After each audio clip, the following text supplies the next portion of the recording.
Jadi di video hari ini gue mau cerita 5 alasan kenapa gue suka pekerjaan gue sebagai seorang software developer. Dan mungkin kalau ada teman-teman nih yang lagi mau menjadi seorang programmer atau software developer, mudah-mudahan video ini bisa membantu teman-teman menentukan pilihan dan memberikan gambaran untuk teman-teman kira-kira nanti apa aja sih yang bakal dikerjain sebagai seorang developer. Yang pertama itu nggak gaptek. Gue bilang ini gak gaptek karena sebagai seorang developer nanti kita tuh bekerja membangun sistem, teman-teman. Nah, apapun sistemnya nanti, pemecahan masalahnya atau solusinya itu caranya beda-beda. Nah, di situ nanti teman-teman bakal terus berkembang nih, ilmu yang dikuasai oleh teman-teman, pengetahuan. Habis itu teknik codingnya itu nanti bakal berkembang karena kan tiap masalah itu pemecahannya beda-beda ya teman-teman ya. Jadi skill teman-teman jadi nanti bakal bertambah. Nah, nggak gapteknya tuh nanti di arah teknologinya. Teknologi teman-teman tuh jadi lebih luas lagi pengetahuan seputar teknologi gitu. Nanti nggak hanya di dunia programming, nanti bakal nyerempet-nyerempet juga nanti ke arah IoT atau ke arah device-device yang terupdate, misalnya smartphone, laptop kayak gitu. Nanti bakal nyerempet-nyerempet juga kan ke arah sana. Nanti juga teman-teman juga bakal bekerja misalnya sama sebuah perusahaan atau seorang klien gitu ya.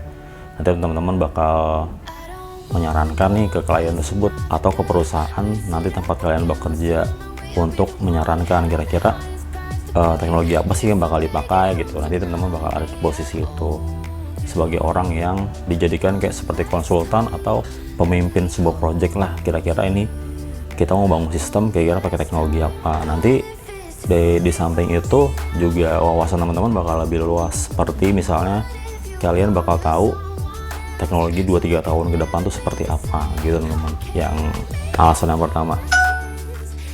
Oke, untuk yang kedua itu adalah fleksibel. Fleksibel adalah alasan yang paling gue suka teman-teman, karena sebagai seorang developer atau sebagai seorang software developer kita itu nggak harus kerja di kantor, bisa bekerja secara remote teman-teman. Jadi contohnya gue pernah nih kerja di Bandung, itu seminggu gue staycation, gue kerja di sana selama seminggu. Habis itu gue juga pernah nih, dulu juga gue pernah ke Makassar, itu gue 3 harian kalau nggak salah, gue juga kerja di Makassar selama 3 hari. Makassar tuh Surabaya juga 3 hari, jadi total tuh semingguan juga sih kayak gitu. Jadi kerja di Makassar 3 hari, di Surabaya 3 hari teman-teman. Jadi contohnya nih gue pernah di Surabaya tuh paginya gue di hotel seharian. Habis itu jam 6 sore itu kan udah selesai ya kerjanya. Habis itu baru gua wisata kuliner keliling-keliling Surabaya. Itu teman-teman asiknya kalau kita bisa bekerja secara remote. Untuk yang ketiga itu pendapatan. Pendapatan seorang software developer tentunya kalau misalnya kalian bekerja di kantoran ya, kalian bakal dapat gaji. Kalau melihat job seeker di tahun ini, rata-rata gaji seorang programmer itu antara 5 sampai 10 juta. Itu bisa gue bilang adalah seorang fresh graduate atau junior ya teman-teman ya. Jadi termasuk lumayan di angka itu. Yang udah lebih senior biasanya di antara 10 sampai 20-an ya kalau gue lihat di job seeker teman-teman ya. Jadi tapi tergantung skill juga sebenarnya, tergantung skill dan pengalaman. Dan juga kalau misalnya dibandingkan dengan mobile developer ya, seperti iOS developer atau Android developer, itu kalau gue lihat entah kenapa mereka itu gajinya lumayan ya teman-teman. Kalau gue lihat itu di atas 10 jutaan ya kalau mobile developer teman-teman ya. Jadi gaji tersebut emang nggak mutlak bakal segitu, nanti bakal pasti ada pengetesan juga sama skill dan pengalaman ya. Paling dari situ nanti bakal ketahuan sih, kurang lebih kira-kira kasarnya seperti itu ya teman-teman ya, gaji seorang developer. Lalu selain pendapatan besar dari gaji, teman-teman juga bisa mendapatkan pendapatan dari freelance. Misalnya kita punya temen nih, dia minta bikinin website misalnya. Nah, harga 3 page ya, bisa kita bikin 2 atau 3 page website nih. Teman-teman bisa charge itu kasih biaya misalnya 1 juta lah sampai dia online, kan lumayan teman-teman ya. Jadi kita juga dapat penghasilan dari sana. Ada contoh lain, misalnya kita diminta sama sebuah perusahaan untuk menjadi adminnya atau memaintain websitenya. Nah, ini teman-teman bisa nih kayak bikin kesepakatan atau bikin kontrak perjanjian misalnya dengan freelance, memanage website dari klien tersebut. Misalnya sebulan 500.000, terus teman-teman dikontrak 12 bulan misalnya. Nah kan lumayan kan, teman-teman dapat gaji tetap, terus dapat juga gaji yang tadi, yang freelance tadi, yang 500.000 sebulan. Kira-kira gitu teman-teman. Misalnya gaji 10 juta ditambah 500, jadi 10.500.000. Atau misalnya teman-teman bisa juga nih bikin jasa pembuatan blog menggunakan WordPress. Itu juga bisa jadi freelance teman-teman ya. Kita bantuin orang bikin blog pakai WordPress, kalian juga bisa dapat bayaran dari sana. Nah, yang keempat itu adalah jenis pekerjaan. Jenis pekerjaan sebagai seorang software developer itu beragam. Ada web developer, ada mobile developer. Nanti web developer dipecah nih, ada yang front end developer, ada yang back end. Nanti mobile itu dipecah lagi, ada yang iOS, ada yang Android, atau ada yang bikin API misalnya teman-teman. Banyak jenisnya untuk software developer ya. Atau bikin machine learning kayak gitu menggunakan Python, itu juga bisa termasuk dalam kategori software developer. Terus juga teman-teman bisa milih nih minatnya kira-kira suka ke arah mana. Pertama kali gue belajar itu adalah VB, Visual Basic 6.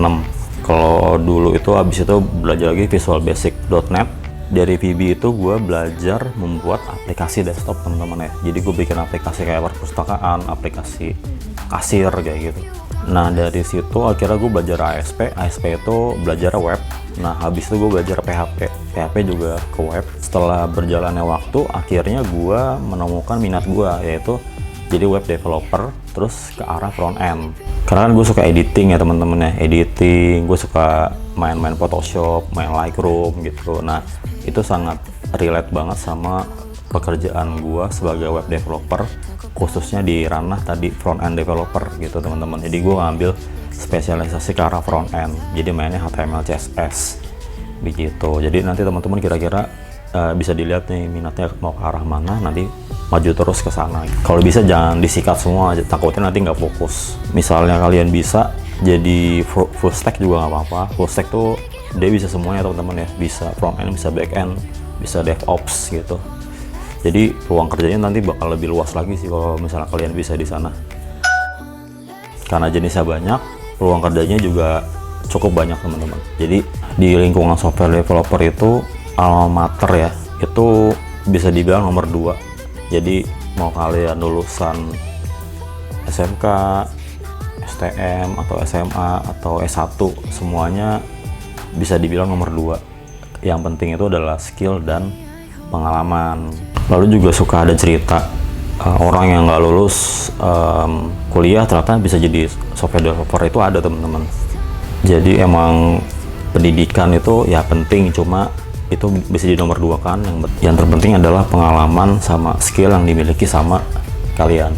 Nah karena kita bekerja di pembuatan sistem ya, akan ada kebanggaan.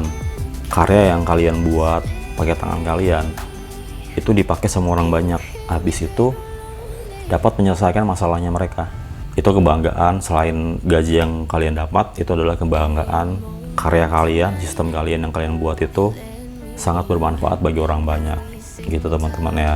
Jadi kurang lebih itu teman-teman informasinya. Kalau misalnya kalian suka dengan informasi ini, boleh di like videonya, boleh di komen juga kalau misalkan ada pertanyaan, lalu boleh di subscribe channelnya. Dan terima kasih buat yang udah mampir.